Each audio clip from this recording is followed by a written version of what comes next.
Bueno, le damos la bienvenida a todas las colegas, creo que somos mayoritariamente mujeres, por ahí vi a Erwin Martínez también, pero a lo mejor va a estar participando a través de Isabel, de Punta Arena. Les damos la bienvenida a todos y le agradecemos enormemente de esta primera acercamiento que vamos a tener a través de streaming, una charla, un taller, un encuentro entre profesores que queremos conversar o queremos eh, profundizar sobre algunos temas, ¿ya? Yo les cuento que para Educación Chile, que es la fundación en la cual trabajamos, con Cecilia, que me está acompañando también hoy día, es súper importante poder entender que también tenemos un rol fundamental hoy día en los tiempos que estamos viviendo. ¿Ya? Como bien estábamos comentando recién con Cecilia, no nos hemos terminado como de recuperar psicológicamente el estallido social, que fue muy fuerte, y hoy día tenemos que enfrentarnos a esta pandemia y estamos encerrados en nuestras casas con muchos temores, miedos y dificultades, porque estar en situación de distanciamiento social nos va a generar complicaciones en nuestro desarrollo cotidiano, sobre todo a nuestros estudiantes. Ahora yo les quiero contar que este curso de aprendizaje integrado surge precisamente en dos escuelas que asesoramos con Cecilia y donde los profesores, que yo me imagino que le estaba sucediendo a ustedes también, estaban súper inquietos las primeras 2 semanas o la primera semana de cómo íbamos a trabajar, qué estaban haciendo con sus estudiantes. El ministerio, por un lado, indicaba acciones para que los padres descargaran guías de la página del ministerio. Sin embargo, los estudiantes, que yo me imagino que también son los estudiantes de ustedes, que son chicos de alta vulnerabilidad, nosotros hoy día hicimos una encuesta, estamos haciendo una encuesta en las escuelas y el 78% de los niños no tiene computador en su casa, ni tiene wifi. Ellos se manejan con los datos móviles de los teléfonos celulares, por lo tanto ellos no pueden descargar videos, ni pueden descargar guías, ni tampoco tienen impresora. Muchas veces no tienen ni siquiera una mesa para escribir. Por lo tanto, los profesores de estas escuelas que nosotros estamos trabajando con Cecilia se inquietaron un poco de decir, bueno, ¿qué tipo de actividades vamos a mandar? ¿Qué estamos haciendo en este momento? ¿Qué habilidades o qué aprendizajes esperamos que aprendan nuestros estudiantes en este momento que va a ser un semestre o a lo mejor va a ser mucho más? Quizás vamos a volver en, en agosto, en septiembre. Nadie tiene mucha certeza de qué es lo que va a pasar. Lo que sí sabemos es que no vamos a volver el 27 de abril, como dice el Ministerio de Educación. ¿Ya? Eso lo sabemos. Por lo tanto, ¿qué estamos haciendo hoy día? Era la pregunta de los profesores, y empezó a surgir la oportunidad de entender que a la casa no podíamos mandar 5 guías de matemáticas, 5 guías de lenguaje, 5 guías de historia, de filosofía, de música, porque los estudiantes no iban a ser capaces de hacerla y era algo inviable. Entonces surgió la idea de los profesores de empezar a trabajar en integración. ¿Cómo un texto de lenguaje me puede ayudar para ciencia? ¿O cómo un mapa de historia me podría ayudar para matemática, etcétera? Entonces así fue surgiendo y lo fuimos orientando a lo que es el currículum integrado, que es una línea de trabajo muy antigua y muy efectiva, porque naturalmente, biológicamente, nosotros aprendemos de una manera integrada, ¿ya? Y la escuela, al fragmentarnos todo, la verdad es que no nos favorece mucho nuestra forma natural del aprendizaje. Entonces, este curso tiene ese título, ¿verdad? Y esa pregunta es, en el fondo, ¿qué oportunidades tenemos para diseñar actividades integradas para los tiempos de la educación en casa? Y esa pregunta tratamos nosotros entonces de buscar cómo los padres nos podrían ayudar en esta situación y nosotros no ser para ello un agente externo de estrés, ¿ya? Entonces, hay 12 personas en la sala, saludo a toda la gente que está llegando, que bueno, me parece muy bien que vayamos subiendo nuestra matrícula. Entonces, queridos colegas, hay ideas a priori que me gustaría a ustedes indicarles, socializarlas. Después vamos a hacer un break para poder conversar. Nosotros los profesores generalmente somos los expertos en la enseñanza, ¿verdad? Para que nuestros estudiantes aprendan. Sin embargo, estamos bastante conscientes de que los profesores no hemos sido formados, no tenemos una formación consistente, ni tenemos muchas bases en formas respecto a la biología o a las neurociencias de cómo se genera el aprendizaje, ¿ya?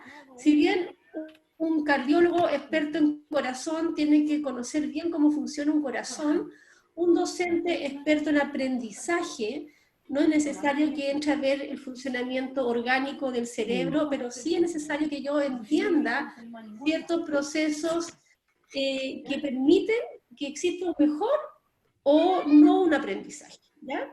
Entonces, lo más importante aquí es que tenemos que tener en cuenta un asunto que no es que se nos olvide, lo que pasa es que a veces lo hacemos muy obvio. Aprendemos a partir de un órgano que se llama cerebro, ¿ya? Nosotros, como profesores, para que nuestros niños aprendan, trabajamos con un órgano que se llama cerebro. ¿Mm? Y ese órgano para nosotros es bastante desconocido. No sabemos mucho cómo funciona porque además es una ciencia nueva, esta de las neurociencias.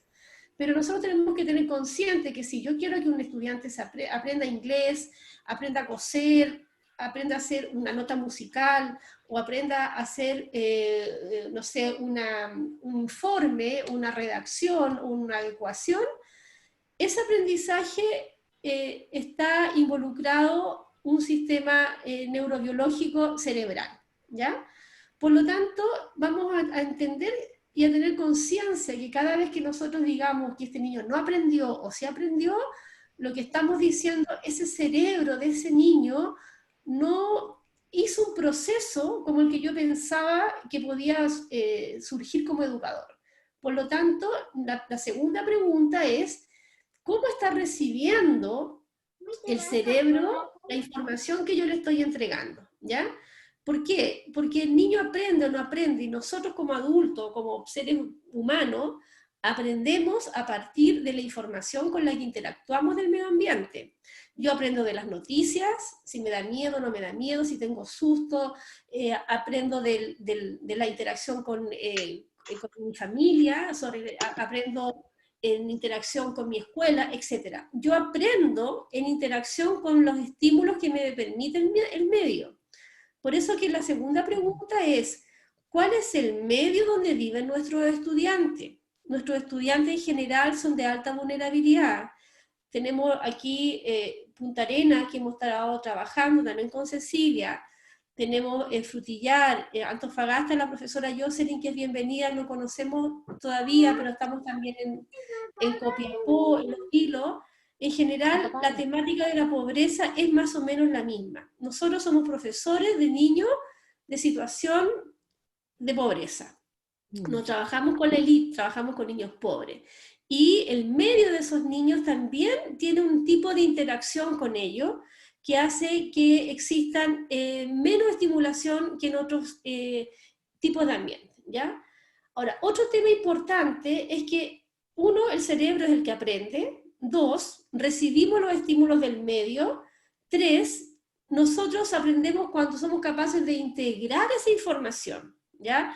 Cuando yo digo, cuando ustedes dicen, se me prendió la ampolleta, o digo, ah, ya entendí, cuando nuestros estudiantes dicen, ah, ya entendí, es justamente cuando yo soy capaz de integrar información que me habían dicho ayer, antes de ayer, el año pasado, la profesora de matemática, la de ciencia, y hay un momento en que el cerebro integra y se prende la luz, ¿verdad? Se nos prende la ampolleta, entonces tenemos un aprendizaje. Vamos a tratar de describir más o menos cómo es ese proceso, ¿ya?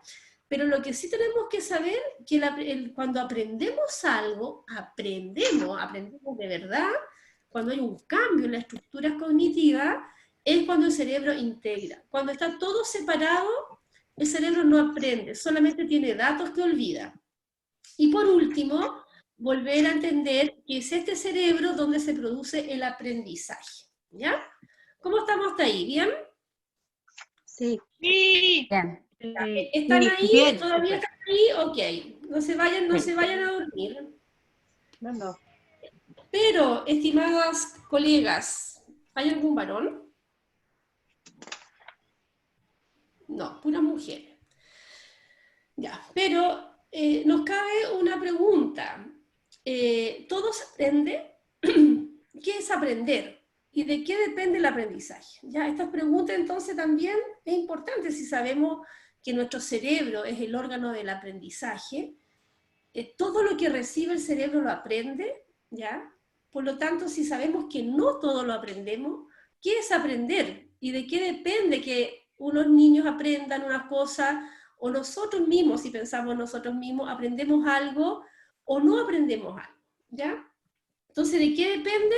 Vamos a ver aquí algunos elementos de nuestro funcionamiento cognitivo, que es la neurona. Depende de la neurona, que es la unidad, ¿verdad?, funcional del cerebro, es la célula, y lo que yo les quiero mostrar aquí, que cuando nosotros como docentes tenemos una interacción con un estímulo, ¿ya? Pensemos en cualquiera de nuestras clases, si vamos a enseñar a leer, si vamos a enseñar inglés, si vamos a enseñar a usar un software, o si vamos a enseñar electricidad, si somos profesores de educación técnico profesional, lo que nosotros vayamos a enseñar va a generar que los estudiantes en su cerebro hagan sinapsis, ¿ya? Aquí está, por ejemplo, en este primer recuadro de las redes neuronales, dice, antes de entrenar, antes de un aprendizaje, ¿qué es lo que yo veo? Neuronas, que son las más negritas,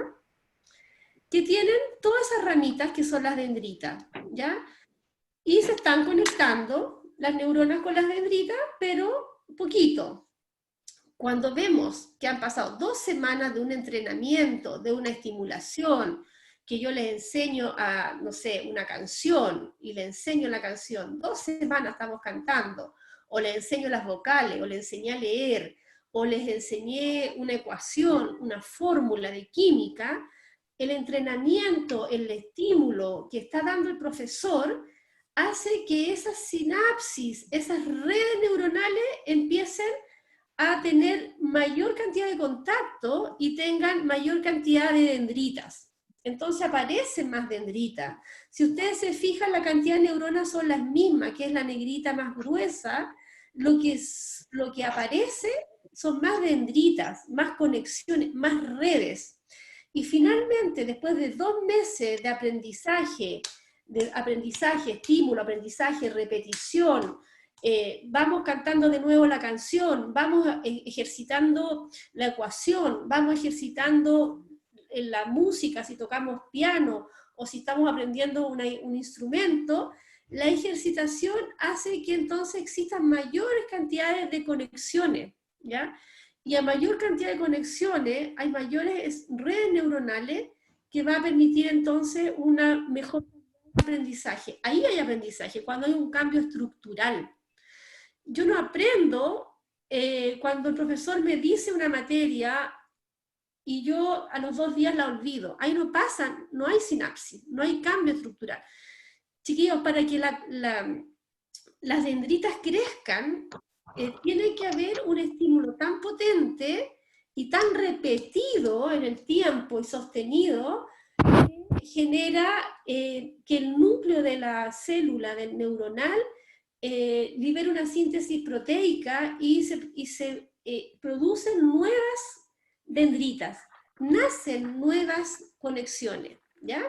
Si ustedes se dan cuenta, las neuronas son las mismas. Por lo tanto, nosotros lo que necesitamos no es tener más o menos neuronas, lo que necesitamos es tener más conexiones, ¿ya?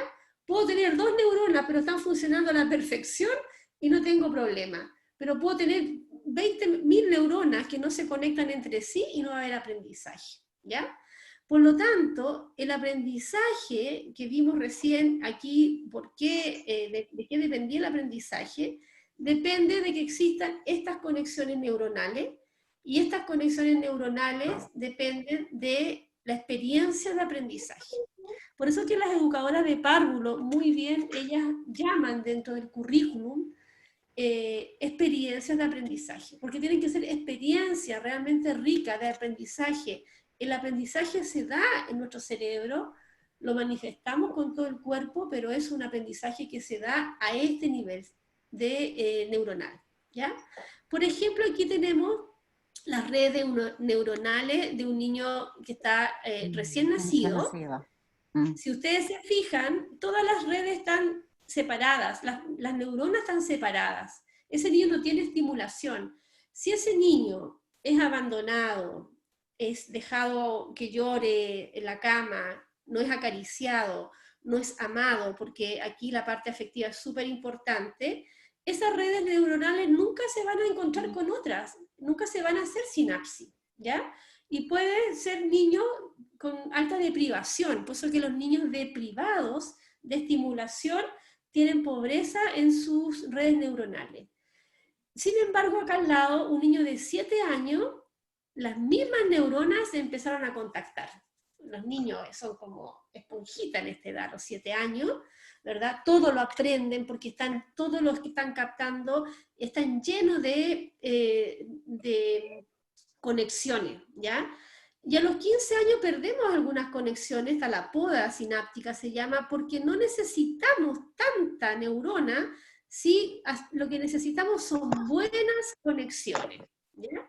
Entonces, esta parte que a veces puede ser un poco árida porque es biología en neurociencia, a mí me provoca como profesora es también cierta intención de que mi acto educativo, el que yo elija un estímulo para el alumno, el que yo elija un afiche, el que elija una canción, el que elija cualquier estímulo, experiencia, va a generar o no va a generar esta calidad del aprendizaje, ¿ya?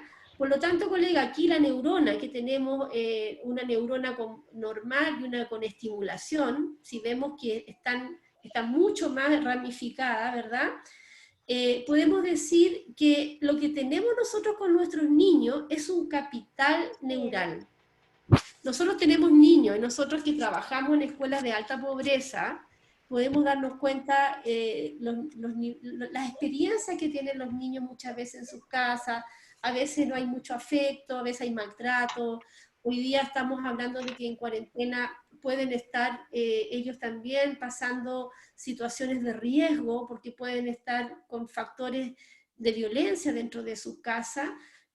Por lo tanto, ese capital neural empieza a deteriorarse cuando no hay estimulación y cuando no hay afecto. Aquí la parte emocional es fundamental y la parte de la estimulación. Por lo tanto, lo que nosotros tenemos que saber es que la calidad de las interacciones que nosotros hacemos con los niños en la clase, ya que en sus casas son pobres, en nuestras clases deben ser de alta calidad para poder desarrollar esta síntesis, estas redes neuronales que permitan a ellos mejores aprendizajes, ¿ya? Siempre entendiendo que el cerebro es plástico y se modifica, incluso en la edad adulta, ¿ya? Ahora, ¿cómo sucede todo esto? Y ya a nivel un poquito más operativo para nosotros como profesores, ¿qué debemos considerar en nuestra clase? ¿Cuándo aprende un niño? ¿Cuándo se generan estas síntesis? ¿Cuándo se generan estas sinapsis y estas redes neuronales? ¿Cuándo un niño es capaz de tener un aprendizaje así? Vamos a tener 5 principios que vamos a considerar. Primero, el cerebro aprende lo que le importa.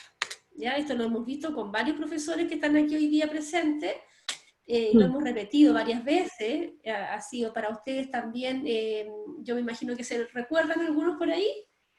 Sí, el cerebro aprende... Ya tiene que recordarlo. Y es que puta, lo he dicho en todos lados. Colega, nosotros como personas adultas y más aún los niños, solo van a aprender lo que nos importa. Si hay algo que a mí no me importe, por más que me lo digan, a mí se me va a olvidar, ¿ya? Porque mi memoria no lo va a registrar porque no me importa, no pasa por el sistema límbico, ¿ya? El cerebro aprende lo que le importa. Ahora la pregunta es, ¿qué le importa a un niño, no sé, conocer la ecuación o la fórmula de Newton o la fórmula del átomo? ¿Qué le importa? ¿Ya? Esa es la pregunta que hace el profesor. ¿Cómo hago que le importe esto a mi estudiante? ¿Ya? Bueno, aquí está entonces la experticia de nosotros, los maestros de vocación y profesores. ¿Cómo hago que a mi estudiante le importe este contenido, este aprendizaje que a lo mejor no lo va a usar en su vida cotidiana, pero sí le puede ayudar para desarrollar su inteligencia, su comprensión de la vida, su comprensión de los procesos naturales, sociales, políticos, ¿verdad?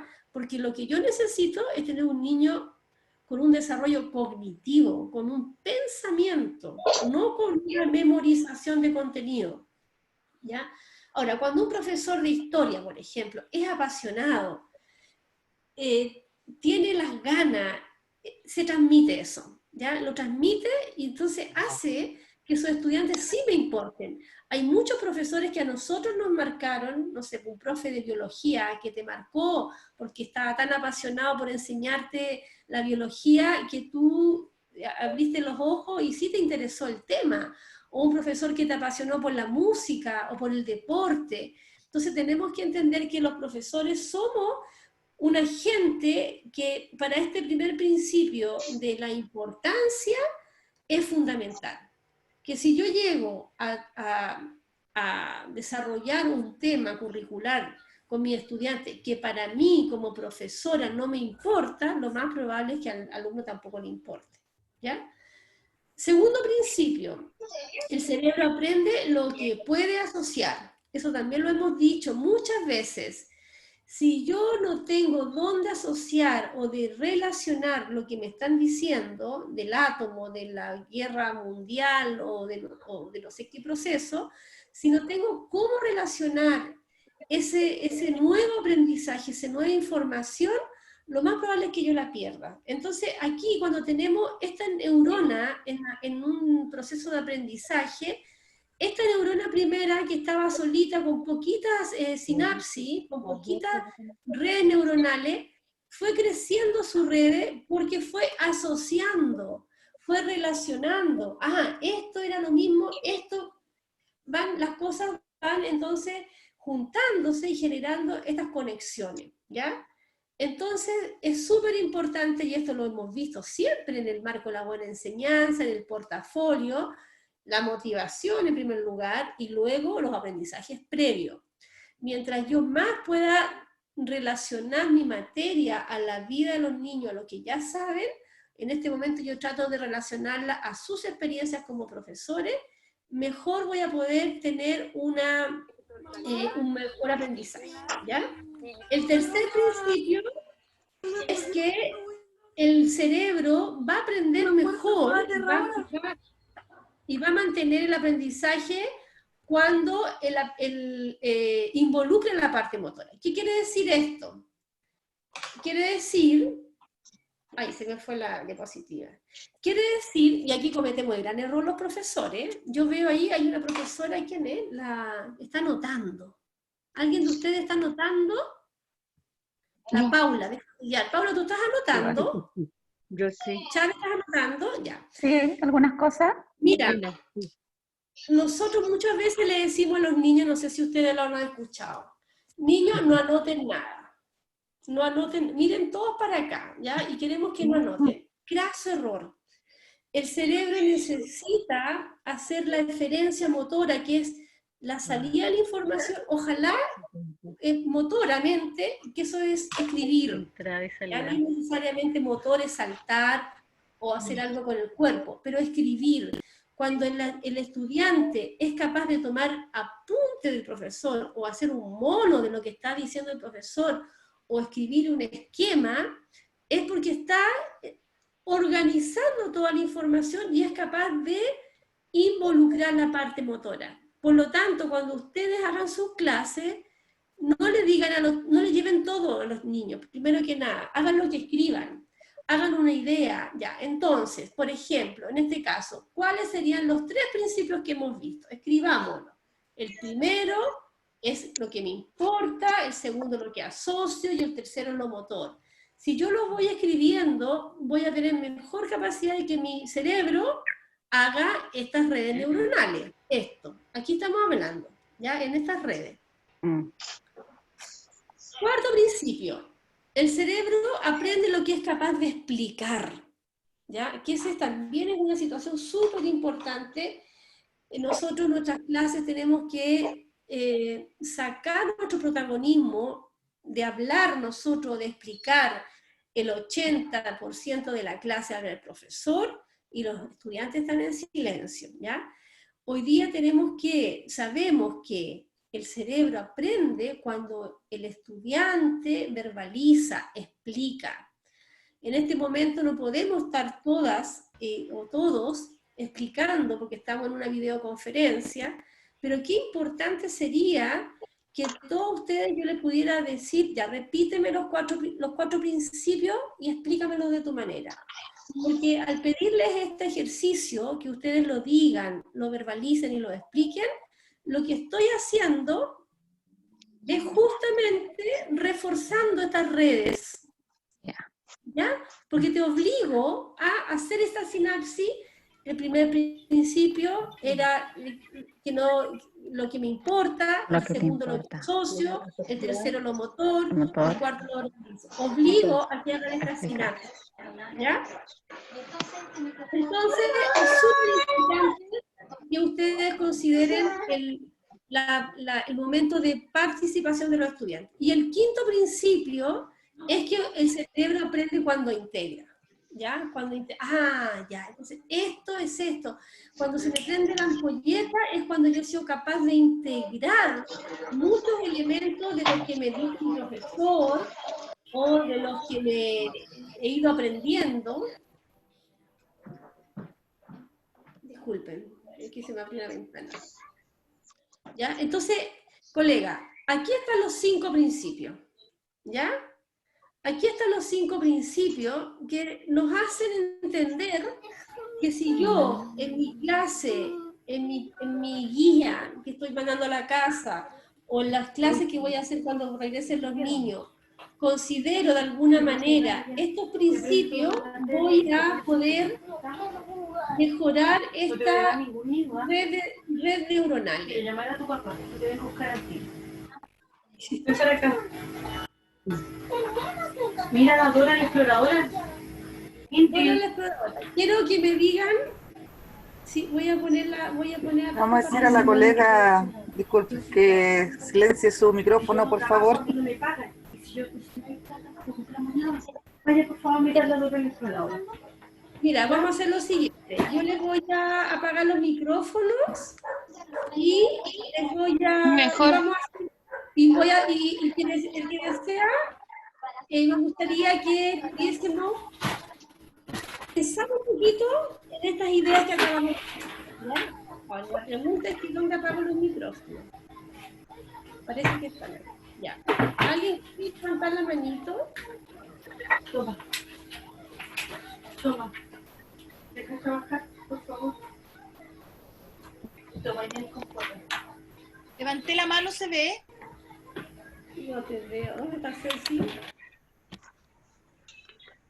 Paulita, ¿cómo estás? Bien, mi hijito que se había arrancado. Yeah. Te pedimos, Pauli, mira, tu micrófono para que no escuchemos a tu bebé, puedes apagarlo acá al lado y cuando quieras hablar lo prende.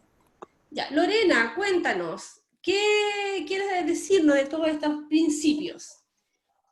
Ah, no, yo no levanté la mano, o la tengo levantada ahí, no sé. Estás con la mano levantada hace rato, pobre Lorena. Ah, ya, sí, ya.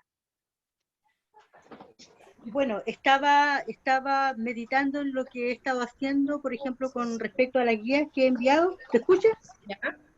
Ya, con las guías que hemos estado, porque el primer mes de marzo es unidad 0. Entonces ahí reforzamos contenido, pero ahora en abril, por ejemplo, comenzamos con la primera unidad. Algunos profesores decían, no podemos todavía en conversaciones porque hemos tenido consejos así también vía Zoom. Entonces, escuchaba a un profesor que decía, no, todavía no podemos trabajar con la primera unidad, tenemos que seguir reforzando y eso. Pero si yo me voy a los textos escolares, por ejemplo, a no toda la escuela le llegaron los textos escolares para que puedan trabajar así como también lo dice Minedu, ¿ya? Entonces, sucede que yo comencé a trabajar con las primeras unidades, pero yo comencé rescatando igual, por ejemplo, en ciencia, experiencias que ellos trabajen, experimenten, lo que es masa, volumen, y en el libro de ciencia aparece eso y aparecen estos experimentos.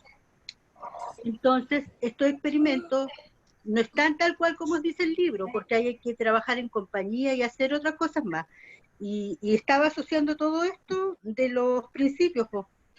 Y claro, uno tiene que ver qué es lo que le interesa justamente al estudiante, y la idea es que ellos hagan las cosas, tal vez guiados sí por un adulto, y uno ahí coloca las indicaciones con lujo de detalle cuando envía los trabajos para realizarlos, pero no amplios, no grandes, sino que cosas sencillas, pero que ellos, por ejemplo, en ciencias, que ellos experimenten, que ellos hagan, que ellos sigan las instrucciones, ¿ya? ¿Y cuál sería el principio, Lorena, que más te cuesta a ti con tus estudiantes lograr o diseñar en tus clases? ¿Cuál es el principio que más te cuesta poder llevar a cabo?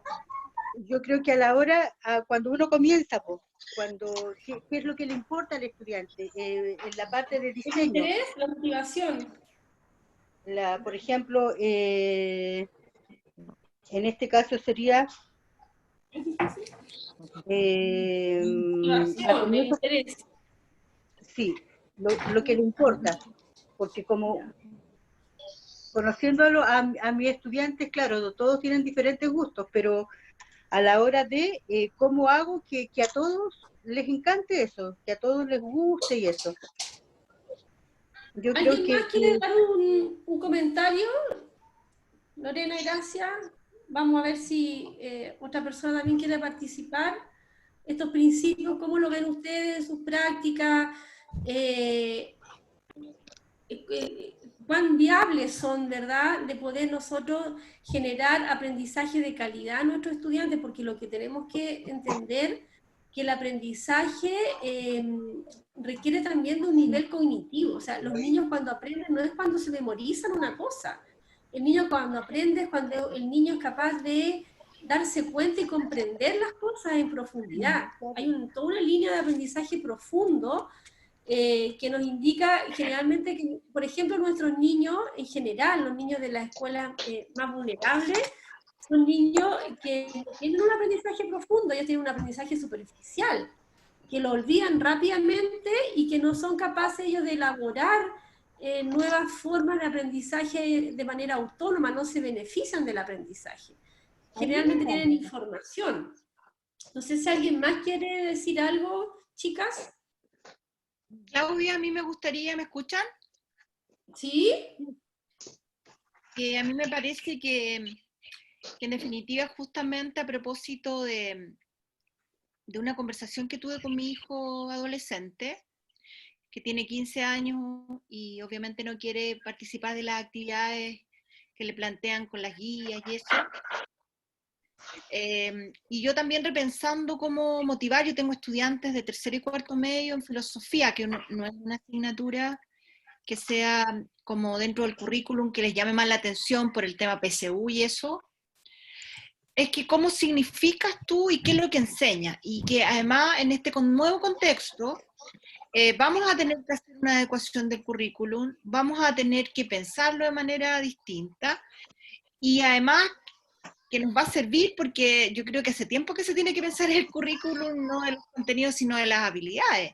Y desde ese punto de vista, lo más significativo también va a está ligado con tu experiencia, pues. Entonces, de repente, da lo mismo si tú analizas, poníamos un ejemplo de una guerra. Puede ser la guerra civil española, puede ser la guerra del Peloponeso, da lo mismo. Si tú logras vincular eso con habilidades, o sea, en el fondo, si tú le enseñas habilidades a determinar factores asociados, antecedentes, eso le va a quedar al niño en la medida que lo asocie con algo significativo. De hecho, podría inventar una guerra, o podría analizar lo que está pasando ahora, cuáles fueron los eventos del coronavirus. O sea, el coronavirus, por ejemplo, yo creo que es una tremenda oportunidad y no lo estamos aprovechando, que da para pasar todas las materias transversales. O sea, desde la moral hasta la química, lo social, lo económico, etcétera. O sea, y obviamente en este minuto es lo más importante que nos está pasando. Entonces, ¿cómo hacemos que sea importante cuando estamos fijados en las habilidades? Yo creo que eso es, porque eso va a quedar, y lo significativo se lo van a dar cada uno de los protagonistas, se lo vamos a dar nosotros en la medida que involucremos a los chiquillos y chiquillas en el aprendizaje. Entonces, esto también nos desafía. Yo creo que este contexto que estamos todos viviendo ahora nos desafía a pensar de manera distinta y a pensar en el otro, en qué está el otro, porque ahora sí que vamos a tener que considerar los factores de contexto, porque todos estamos en otra, en diferentes casas, etcétera, en diferentes lugares. Entonces eso es muy importante y nos da también como un desafío. Yo creo que este contexto va a ser significativo también para todos nosotros, y va a depender de nosotros, los profesores. Y yo creo que es una oportunidad, como dice Cecilia, o sea, es una oportunidad porque lo que yo he visto y lo que estamos viendo hoy día en este taller, en esta charla, es cómo surge el tema del aprendizaje integrado, y cómo un grupo de profesores empezó a esbozar las guías integradas, ¿ya? Estaba tratando de silenciar. Cómo los profesores han tratado de integrar guías, aprendizaje en las guías, porque obviamente los niños no pueden hacer 8 guías al día, ¿ya? No. Había una mamá en una escuela que decía, mira, los profesores están mandando las guías como por horario. O sea, si el lunes tiene matemáticas, ciencia, lenguaje, historia, le llegaba 5 días a la casa, o sea, imposible. Tengo que hacer el almuerzo, tengo que trabajar, los chicos no tienen autonomía, no saben, no tienen impresora, no saben cómo hacerlo, no saben por dónde empezar, y eso nos está demostrando que nuestra educación, nuestras interacciones del ambiente educativo no han sido buenas. Nosotros no tenemos una buena educación, tenemos una educación del siglo pasado, donde tenemos niños sentados mirando el pizarrón, y eso ya no se sustenta, y hoy día nos vuelve a dar una bofetada esta crisis sanitaria, y nos hace darnos cuenta que los niños no aprenden, y tampoco aprenden con el computador, porque no tiene que ver con la tecnología, tiene que ver con sus capacidades de gestionar y de administrar su funcionamiento cognitivo, que vaya en búsqueda de las cosas que le interesan. Y eso la escuela lo ha ido mermando con la forma que tenemos de trabajar, ¿ya? Entonces, lo primero que tenemos que entender es que el cerebro no es una computadora que almacene información de matemática. O sea, si ustedes piensan en un estudiante, ustedes muchas tienen sus hijos en colegio, como nos está diciendo Cecilia, y tienen el problema en la casa. El niño aprende matemática, aprende ciencia, aprende historia, aprende tecnología, arte, que son las asignaturas, ¿verdad?, desvaloradas en el currículum, cuando deberían estar también relevadas en primera importancia. Y tenemos un niño que está clasificado como por compartimento, y la verdad es que así no aprende. El niño no va a aprender, no tenemos niños, nosotros no tenemos un país con una educación de calidad, nosotros no tenemos adultos después que tengan buenos niveles cognitivos. Nos damos cuenta en las diferentes esferas de este país que las decisiones muchas veces las toman tan equivocadamente, y uno dice, pero estas personas no están pensando. Si lo que nosotros tenemos que hacer es que nuestros estudiantes piensen, sean personas inteligentes y creativas, no memorísticos, ¿ya? Por lo tanto, esta laminita de tener estudiantes con cerebros divididos no nos sirve. Los estudiantes hoy día no están aprendiendo, nosotros no tenemos buenos niveles educativos en Chile, tenemos bajos resultados SIMSE, que es un indicador, ya no es el mejor indicador, pero es un indicador, ¿verdad?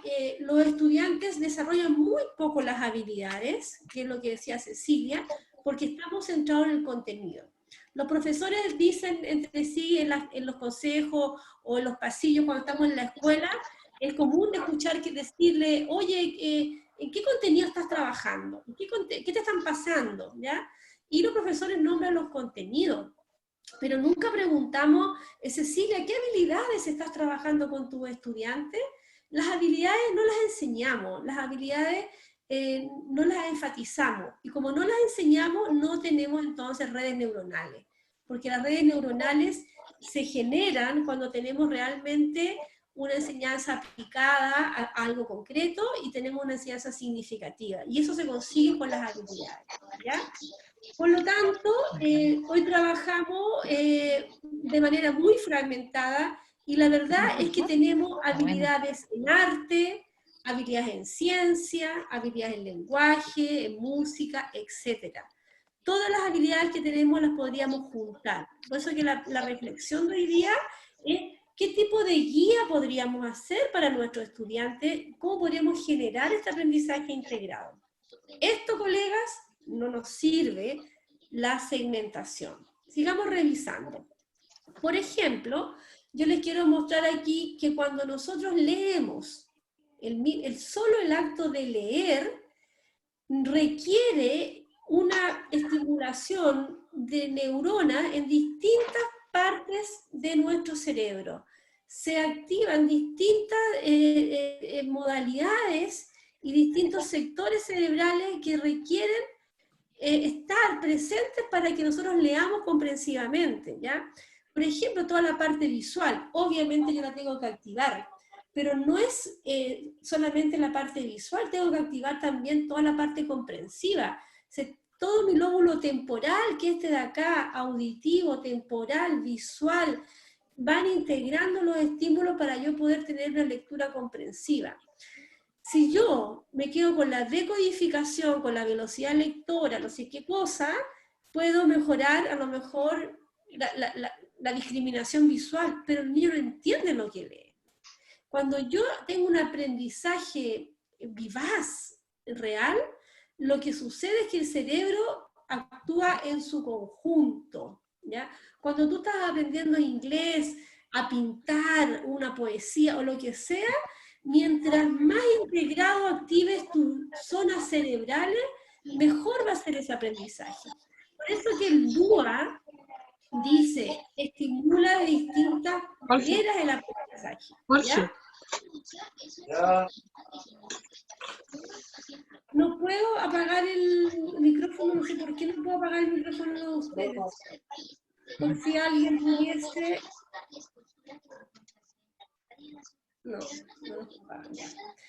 Entonces, colegas, es importante, antes de entender que el cerebro funciona de manera integrada, ¿ya? Y que mi estímulo como docente tiene que buscar todas las áreas visuales, auditivas, kinestésicas, emocionales, ¿ya?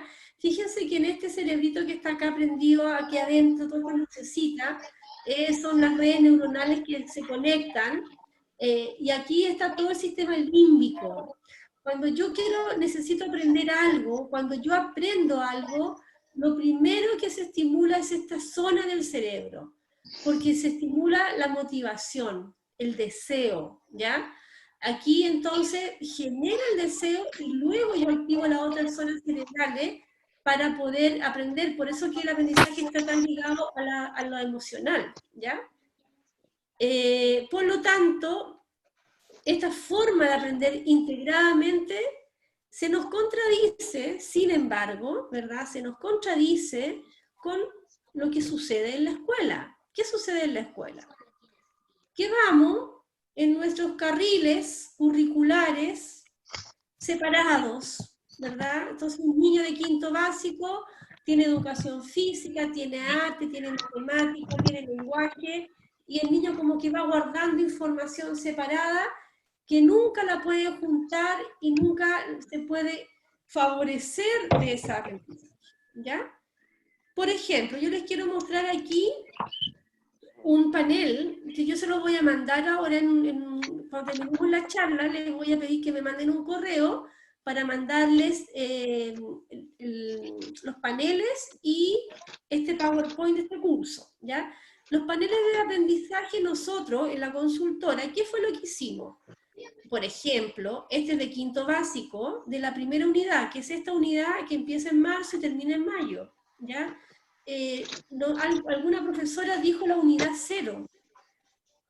La unidad 0 yo diría que no es muy viable, porque si yo hago unidad 0 me va a faltar años para pasar los otros objetivos del currículum, ¿ya? La unidad 1 parte en marzo y termina en mayo, según el currículum escolar. Deberíamos estar nosotros aquí, profesores de quinto básico, en estas asignaturas. ¿Qué hicimos nosotros? Pusimos lenguaje, pusimos historia, pusimos todas las asignaturas. Aquí nos faltó sí inglés y religión. No está completo esto, ¿ya? Pero lo vamos a completar. Entonces, ¿qué hicimos? ¿Qué es lo que estamos haciendo con los profesores?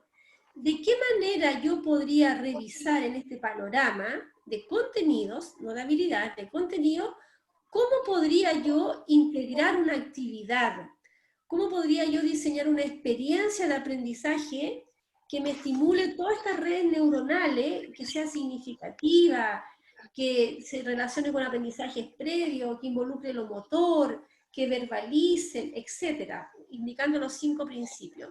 ¿Cómo podría yo integrar, por ejemplo, los contenidos que tienen que trabajar en ciencias naturales, de los océanos, las aguas, ¿ya? Agua salada, agua dulce, flora, fauna, contaminación, etcétera? ¿Cómo lo podría relacionar esto con historia, que también están viendo en geografía los recursos hídricos, están viendo la población y los volúmenes de los recursos naturales? Yo me imagino que aquí estamos viendo cuánto bajó el lago Yanquihue, no sé, o cuánto subió con la última lluvia, por ponerte un ejemplo. Ya estoy hablando del lago, ¿cómo se llama el lago de Frutillar, colegas? ¿Yanquihue? Sí, lago Yanquihue. Sí, Ya. Yanquihue. Sí. Ya. Lago Por lo Yanquihue. tanto, estoy hablando de algo cercano para los niños. A lo mejor en Antofagasta tendré que buscar el Loa, que ya es un río, no lo sé, no tenemos lago, pero podemos también buscar experiencias significativas que ellos conozcan. ¿Y cómo puedo yo trabajar esto? A lo mejor integrando historia y ciencia. Y además podría hasta integrar matemática, usando las operaciones, usando el cálculo, usando gráficos, usando tablas. Y podría usar tecnología, usando el Excel, para que los niños me hagan el gráfico de las últimas inundaciones o la densidad de la población, etc. O sea, ¿cómo yo hago una guía, una experiencia?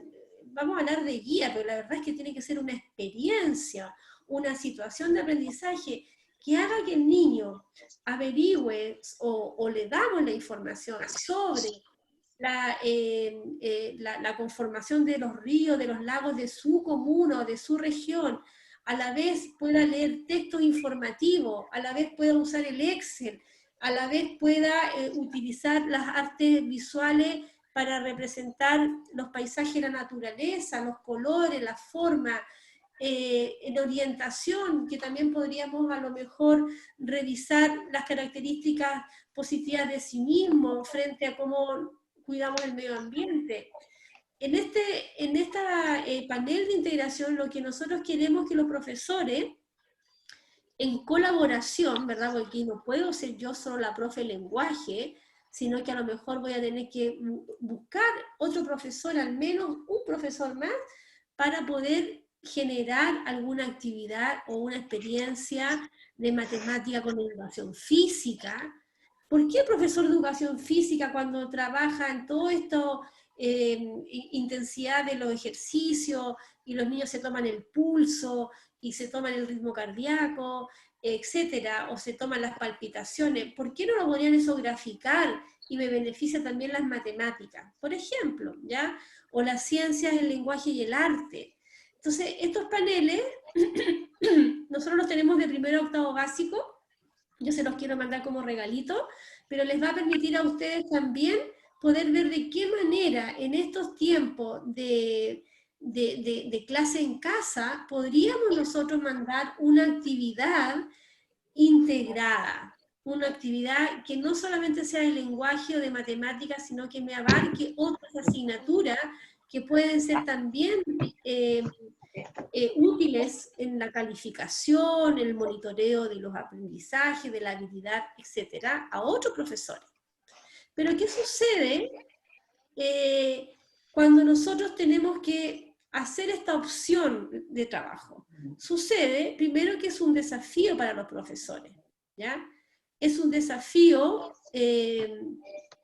para los profesores tener que buscar salir de mi parcela de matemática, o salir de mi parcela de lenguaje, educación física, salgo de mi asignatura para mirar qué está haciendo el otro.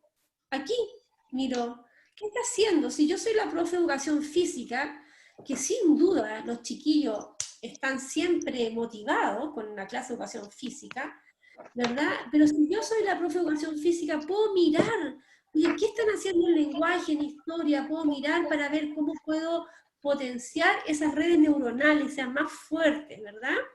Entonces, ¿qué me exige a mí? Este cruzamiento de las asignaturas, este cruzamiento de los contenidos, que también va a ser de las habilidades, por supuesto. Un desafío para los profesores, para mandar tareas a la casa que sean integradas, que no sea solo la de matemáticas. ¿Y qué requiere? Que nosotros como profesores, independiente que estemos en nuestras casas, nos podamos comunicar para colaborar, reflexionar y retroalimentar. Para todos, entonces, decir, oye, se me ocurre hacer esto, ¿de qué manera lo podríamos hacer?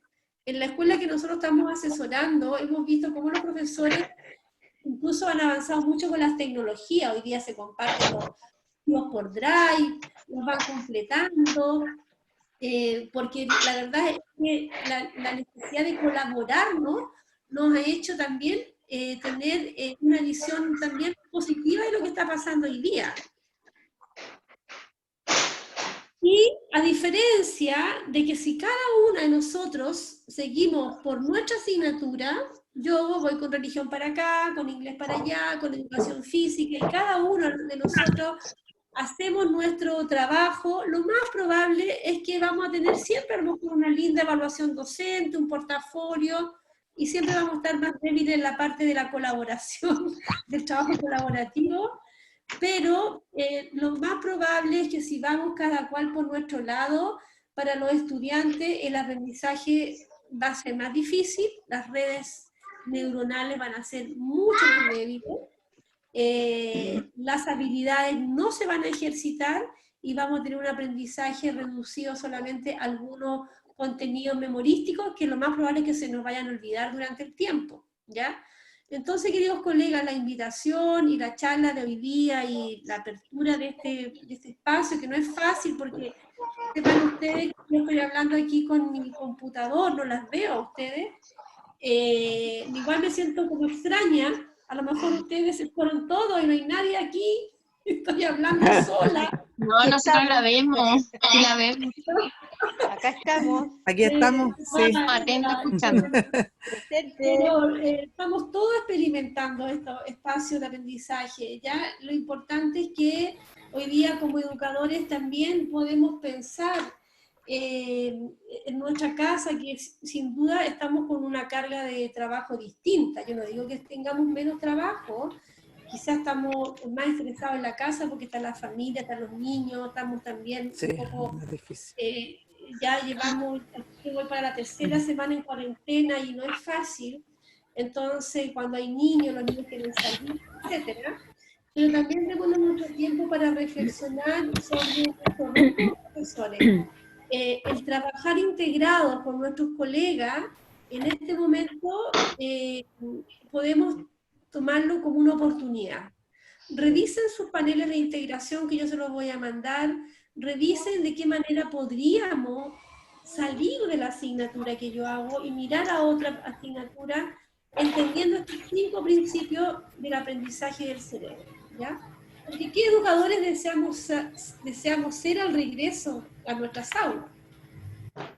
Bueno, ahí va a venir la gran respuesta y yo les doy las gracias por haberme escuchado, estar ahí aún, y a las personas que participaron, y yo les voy a mandar el PPT de esta clase y el video, por si lo quieren revisar, lo pueden compartir con sus colegas, puede ser también una forma de trabajar cuando regresen al colegio, en un consejo, etcétera. Pero necesito que ustedes me manden un correo a esta dirección, Consultora Educación Chile. Mándenme un correo, porque yo no tengo todos los correos de la gente que está aquí invitada hoy día. Me mandan un correíto y yo les voy a mandar el PPT y les voy a mandar el video y los paneles, ¿ya? Además les voy a mandar un link para que hagan una evaluación muy cortita del taller. Me interesa que mejoremos esta experiencia, porque así queremos también nosotros mantener nuestro trabajo en este tiempo. Por lo tanto, es importante que ustedes nos digan si fue interesante, no fue interesante, si fue bueno, no fue bueno, es viable esta opción de trabajo o no. Y además nos vamos a mantener informados de los cursos que vamos a hacer a partir de mayo, ¿ya? Miren, no apagué mi celular. Entonces, colegas, yo les dejo abierta ahora la palabra para que ustedes también puedan compartir un ratito, ¿no? Disculpen. ¿Están ahí todavía? Sí. Y si todavía está... Están ahí, recién me apareció. Ya. ¿Qué tal? ¿Qué tal? ¿Cómo le hace sentido este tema? Sí, profe. Harto que habíamos hablado nosotros. Tan frutillas. Sí, harto que hemos hablado. Sí. Bueno, lo importante es que siempre podemos aprender de nuestros colegas, buscar espacios también de ir fortaleciendo nuestra práctica docente, mantenernos actualizados, y yo creo que lo más importante es mantenernos con la reflexión. Yo creo que después de este proceso, que ha sido como bien complejo, yo no sé cómo pensarlo todavía, no podemos ser los mismos cuando salgamos a nuestras labores cotidianas, que eso va a ser, yo creo que como a fin de año. No vamos a ser las mismas personas, entonces también tenemos que tener un cambio en nuestro rol de profesores. A veces trabajamos en exceso, ¿verdad? Estamos sobrefatigados. Y quizá el trabajar con otros profesores de otras asignaturas y hacer actividades integradas nos puede favorecer a nosotros y también a los estudiantes. Así que esa es la invitación, colega. Sí. Oye, a mí, Claudia, me pasa que, bueno, me cobra obviamente mucho sentido lo que tú dices, como lo hemos visto muchas veces, pero yo siento que siempre se aborda de mirada distinta. A mí me cobra mucho sentido ahora, sobre todo. Yo creo que no podemos volver de la misma manera, porque las medidas que está tomando el Ministerio no las comparto mucho, pero sobre todo porque creo que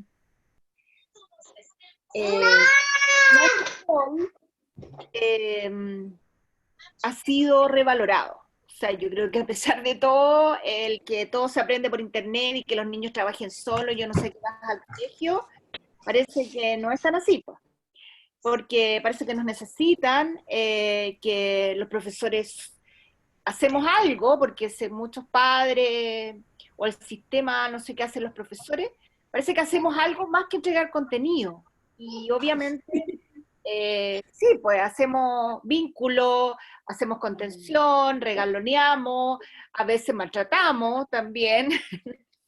y a veces lo hacemos bien y otras no tan bien. Entonces, igual siento que se va a resignificar este rol. O sea, ¿qué hacemos? O sea, somos profesores, somos mediadores y hoy día, como insisto, tuve una conversación significativa con mi hijo. O sea, tenemos un rol mediador en la aula y ese rol es muy fundamental.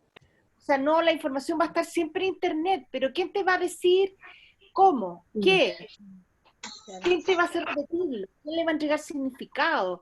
¿Quién te va a guiar en ese proceso? Somos los profes. Somos los profes, bien o mal, somos un sector importante y hoy día se nos está echando de menos. Y siento que eso es muy importante también para nosotros, pero también en la parada que volvamos y resignifiquemos también nuestro trabajo y que hagamos esto en conjunto, en equipo, que no tengamos parcelas aisladas, que podamos estar desde Antofagasta, Punta Arenas, Valparaíso, Osorno, aquí conversando y en la tarde, es porque nos importa lo que estamos haciendo. O sea, eso a mí me encanta, les agradezco esto porque igual uno se desanima en la casa sola, pero esto le cobra sentido y eso va a depender de nosotros. Y eso creo que es una situación terrible, pero también es una oportunidad de muchos ámbitos. Y cómo integramos y cómo transmitimos las habilidades, cómo enseñamos las habilidades trabajando en conjunto con nuestros colegas. O sea, yo creo que ese es un gran desafío. El tema que tú planteaste hoy día es vital. Ya no podemos Claro que seguir sí. en parcelas.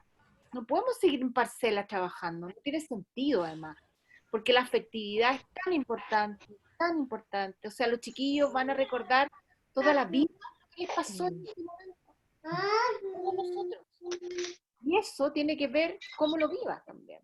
No sé, para mí es súper significativo este espacio, todo lo que estoy haciendo, y porque también es nuestro momento de reflexionar. Eso. Gracias, Ceci. Bueno, solamente agradecerles, colegas, esto ha sido una experiencia para nosotros también distinta, como les decía, y estamos acá aprendiendo a comunicarnos de esta manera, y vamos a mandarle prontamente otros talleres, otras charlas que vamos a hacer. Cecilia nos va a hablar de la clase invertida luego, y también le vamos a pedir que la podamos difundir entre sus compañeros de trabajo, porque mientras más personas hayamos, también la idea es ir generando estos vínculos en la Jocelyn. La Jocelyn Antofagasta, ¿ves? Los vínculos. Yo creo que también tenemos una psicóloga que nos va a hablar de los vínculos, ¿ya? Los vínculos en la mediación y en las funciones ejecutivas.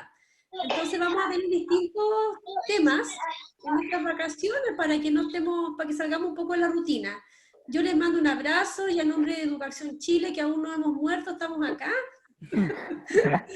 Esperamos encontrarnos en vivo y en directo en algún momento, en sus comunas. Yo sé que nos tendrás que llevar a Antofagasta, así que te mandaremos nuestros currículum para hacer algún vínculo allá. Encantada, encantada de recibirla acá en mi escuela, ningún problema. No, muchas gracias, muy agradecida de todos ustedes. Súper, me encantan estos espacios. La estaba escuchando atentamente a todas. Bueno, Sí, un colega. espacio bonito de formación y también de, como decía la colega Cecilia, esto es un cambio significativo para todos, a nosotros como profesores, en nuestro establecimiento, a los papás que están haciendo la pega, digamos, un poco la pega que hace uno en el colegio, conteniendo a sus niños, entregando aprendizaje.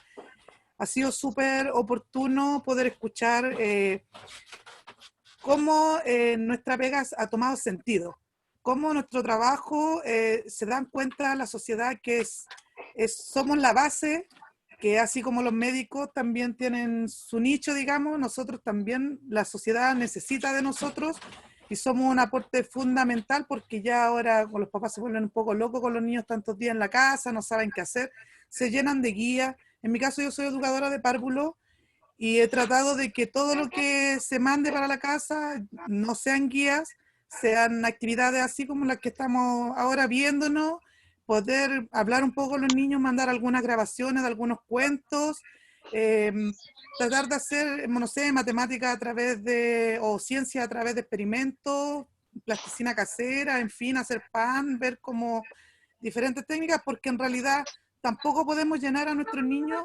En este caso yo trabajo en un pre-kinder, son niños pequeños, tampoco los podemos llenar de que solo dibujen, solo pinten, solo hagan cosas que se tratan de trazos, papel y lápiz.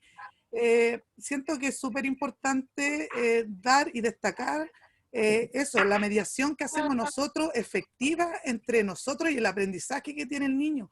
Porque no es solo qué queremos enseñar o para qué, sino cómo le va a servir al niño, cómo le va a servir a la familia cuando se pase este tiempo. Y lo que decía la colega Cecilia, cuando volvamos nosotros mismos replantearnos nuestra vocación y nuestras ganas de enseñar qué, para qué, cómo le va a servir al niño para el día de mañana, hacerlo desde, no sé, de sus habilidades blandas, por ejemplo, de cómo manejar sus sentimientos, sus emociones.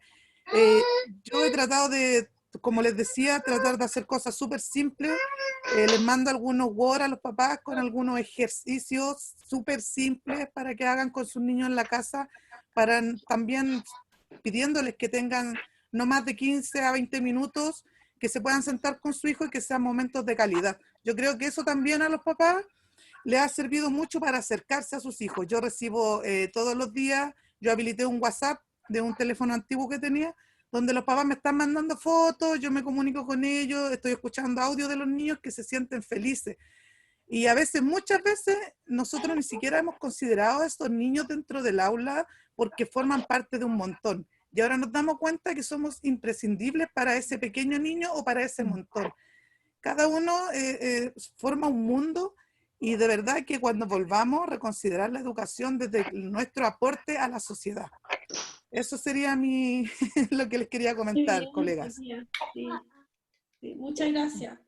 Se me estaba ocurriendo, María, que podríamos también hacer unos grupos aquí por Zoom para que las mismas profesores compartan la experiencia, las mismas, a lo mejor por niveles. La Chave también trabaja en un nivel, ella es educadora diferencial. Sí. Chave, trabajas tú en un nivel pequeño, ¿verdad? En kinder. Exacto. Y también hay otros colegas que están haciendo distintas cosas, entonces sería bueno de repente esto de compartir qué estamos haciendo. Mira tu WhatsApp, las fotos, cómo estás sistematizando esa información que te llega, ¿eres capaz de guardarla en los registros? ¿Qué vas a hacer? Por ejemplo, hay una escuela que estamos nosotros trabajando en la comuna de Los Vilos, que le hemos dicho a los niños que cuando lleguen va a haber una gran fiesta en la escuela, va a haber una feria. Y vamos a poner una feria, literalmente vamos a poner stand por curso para que sean los niños y los padres los que expongan sus tareas. Ya el barquito plegado, el dibujo, que expongan la masa de pan, porque estamos volviendo a eso, porque tampoco los papás tienen muchos recursos en las casas ni se puede salir a comprar. Entonces, nos ha obligado esta pandemia a ir a trabajar con las tapitas de botella, a la payaya, jugar al luche, hacer harina, a borrar con la miga del pan. Con la miga del pan, ¿verdad? Entonces, lo que estamos buscando es que los niños cuando lleguen, en la escuela va a ser una gran feria, porque al final, ¿qué es lo que están haciendo? Van a ser los padres con los niños lo que nos van a mostrar a nosotros los profesores. ¿Qué hicieron todos estos meses? ¿Ya? Y eso también genera en los niños un sentimiento de una meta, de decir, tengo que guardar el barquito que me dijo la tía que hiciera, que a lo mejor, María, te mandaron una foto, pero claro tú que no sí. vas a alcanzar a bajar todas las fotos, ¿qué vas a hacer con todas esas fotos? Pero el niño va a guardar tu barquito, porque la tía María cuando llegue a la escuela va a ser una feria, donde van a estar los papás. Y esa feria va a durar muchos días, muchas semanas, porque no vamos a llegar a la escuela a encerrar a los niños a la sala. Claro que sí. ¿Ya? ¿A qué vamos a llegar? ¿Cómo vamos a valorar el trabajo que ellos hicieron, su barquito, su plasticina, etcétera? ¿Ya? Entonces también podría ser, yo les dejo abierto, vamos a mantenernos en comunicación por correo, si alguien quiere en algún momento presentar su experiencia, contarnos, nos podemos juntar y siempre aprendemos mucho de la experiencia de los otros. Así que te lo agradecemos, María.